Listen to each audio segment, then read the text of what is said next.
Hello everyone, welcome to another episode of Beatdowns with the Boz. So this week I'm bringing you the green-white tokens deck that has just been wrecking Standard. A lot of you have seen it, and here's my particular build of it. This is one card off from the list that I played at Grand Prix Minneapolis, and I went 12-3, so really good finish. One more win would have put me in the top 8, and I even beat Luis Scott Vargas in the last round, which was certainly the highlight of my weekend. So for those of you who aren't familiar with the deck, it's probably the best deck in Standard, and I think a lot of people agree with that. Jerry Thompson went 15-0 in the Swiss of Open. It's been tearing things up. And the way the deck works is Oath of Nissa ends up smoothing out your draws perfectly. It's kind of like a ponder type card that lets you find what you need, and it helps fix your mana for your double casting cost. Planeswalkers, double white, double green. To open up, you've got Sylvan Advocate and Hangarback Walkers, just to get the ball rolling. I have Den Protector.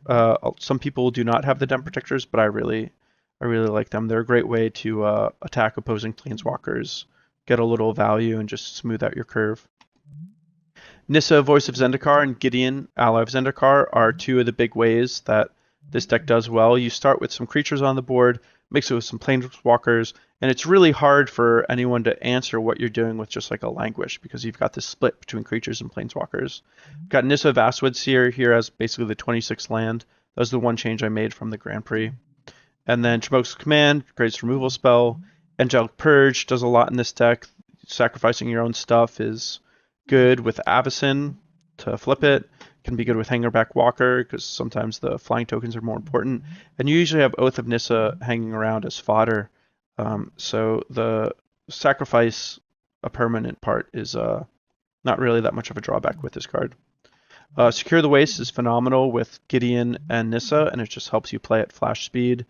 Makes it a lot harder for your opponent to deal with what you're doing.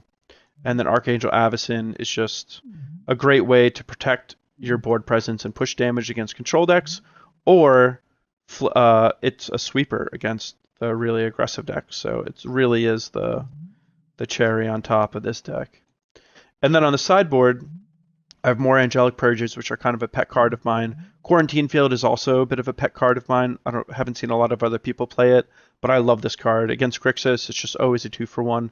Like, how else are you going to deal with cards like Dragon Lord Silumgar and Kalitas in that matchup? Like, Dromoka's Command is just not going to do it. Lambholt Pacifists for the aggro decks. Silk Wrap also for the aggro decks. And Tragic Arrogance, Planar Outburst also for the aggro decks.